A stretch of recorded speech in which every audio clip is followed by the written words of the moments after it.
Welcome to HeartTalk with WorldPoint. We're very excited to have with us today Courtney Schwerin and Beth Froelich. So Courtney is an accomplished public health professional and executive director of Illinois Heart Rescue. And Beth is an ambulance commander with the Chicago Fire Department, as well as the data manager for Illinois Heart Rescue and the CARES coordinator for the state of Illinois. So many hats. Thank you so much for being here with us today. Thank you for having us. Of course. So would love to hear from both of you a little bit about Illinois Heart Rescue and just tell us a little bit about the mission and goals for Illinois Heart Rescue.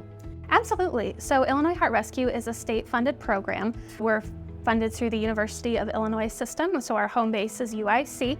And our mission is to improve out-of-hospital cardiac arrest outcomes, specifically neurologically intact survival for the entire state of Illinois. We do that in a lot of different ways, working with partners across the chain of survival, but I'm excited to share that this is our 10th year, so happy birthday to us. Congratulations. Yes, fantastic. Wonderful. So your priority is bystander CPR education. Tell us a little about some of your specific goals for the rest of this year and into 2024. Sure.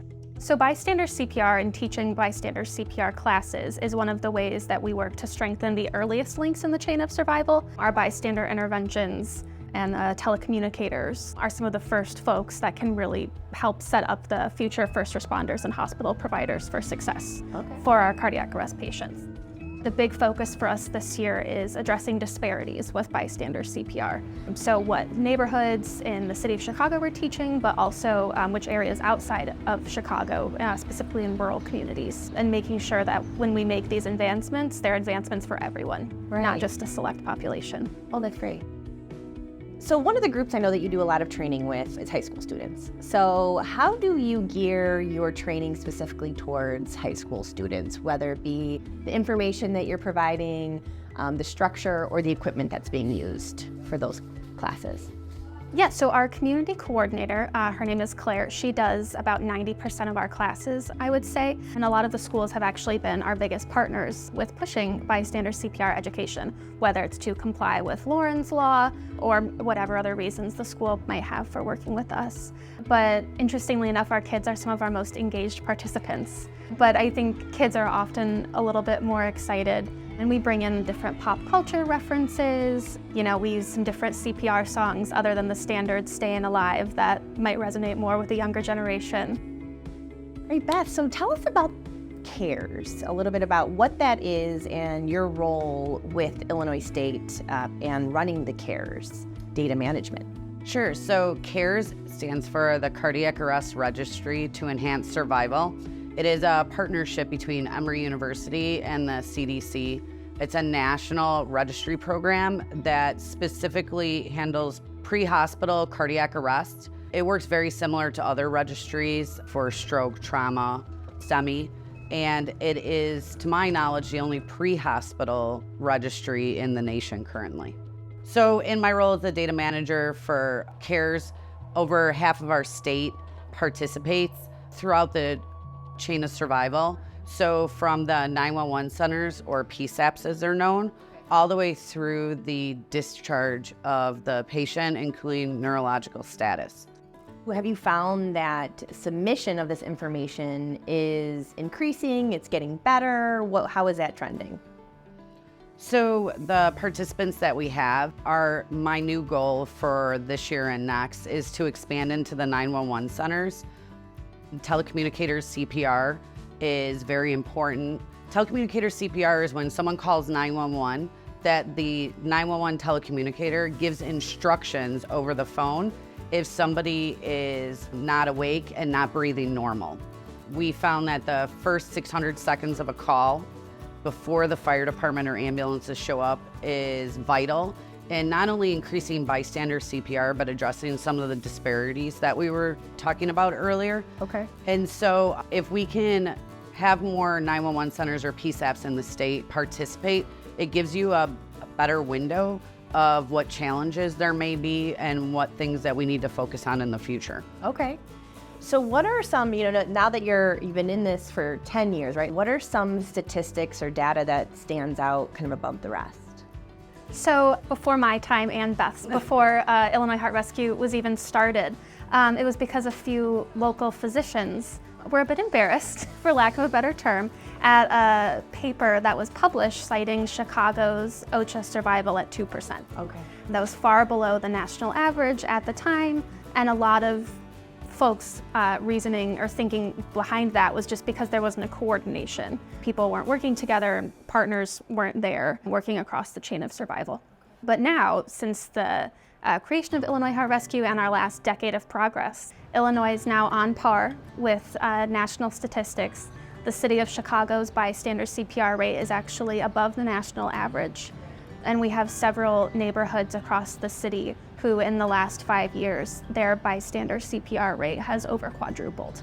Wow. So we're really seeing increases in that. And we have a lot of research projects and pilot programs specifically working with the PSAPs.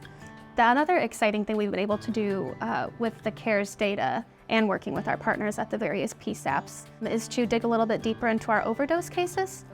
I'm sure everybody knows, and this is a nationwide issue, we're seeing more and more opioid overdoses, and on our end, we're seeing more cardiac arrests related to opioid use. Okay. And so with that data, we were able to become a drug overdose prevention program site through the Illinois Department of Human Services. So now in all of our bystander CPR classes, we're giving out Narcan and teaching folks how to administer nasal Narcan.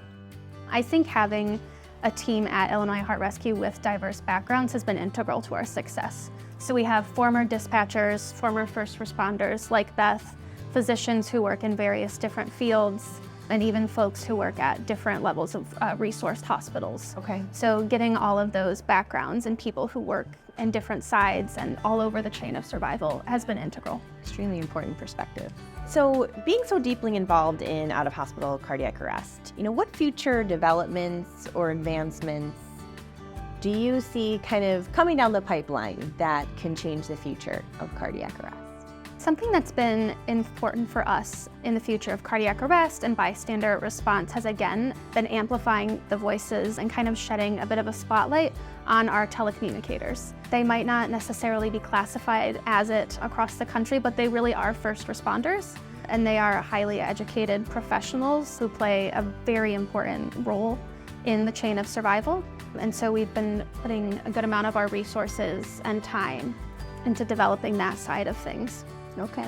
When you think about your roles with Illinois Heart Rescue and CARES, how do you see that evolving as we move here into the future? Yeah, it's an exciting time in public health for a lot of different reasons, but we've really seen an increase in the number of partners and folks who have really been champions in the world of out-of-hospital cardiac arrest who are wanting to work with us. I think Beth can talk a little bit more about CARES recruitment. Yes, so part of the focus of my position is recruitment for the rest of the state. It's been kind of challenging in rural areas. Mm-hmm. We have over 57 agencies and fire departments, private ambulances throughout the state of Illinois, over 150 hospitals, and a majority of the population of Illinois is already covered within the CARES catchment area. Okay. We're just hoping to expand from state border to state border within the next 18 months so that we have 100% reporting.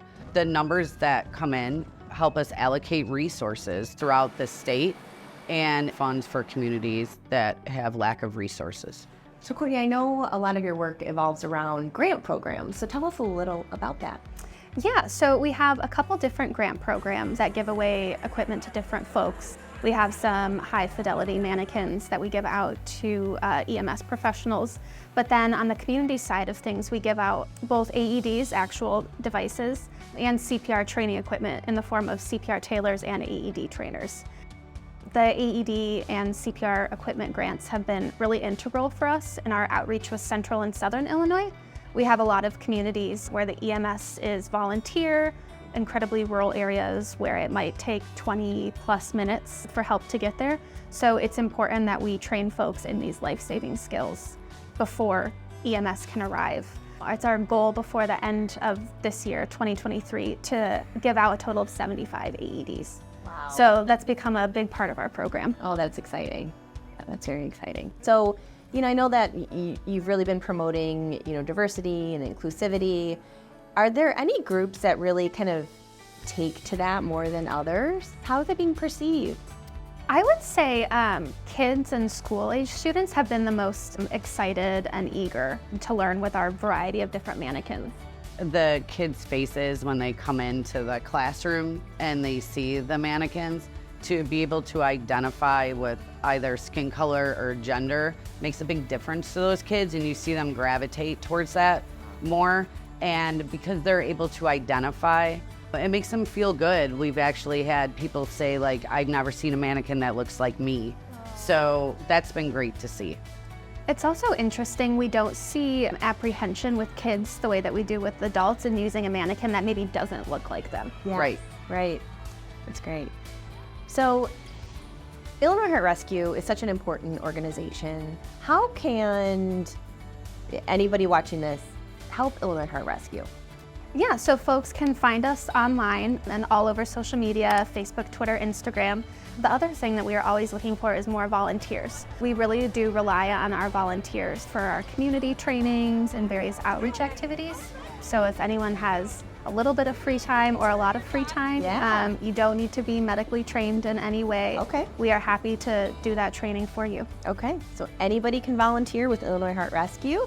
Just go to illinoisheartrescue.com and to find out more. And Beth and Courtney, we are just so happy that you took the time out of your busy schedules to come in and connect with us today here on Heart Talk. Absolutely. Thank you so much for having us. Thank you very much.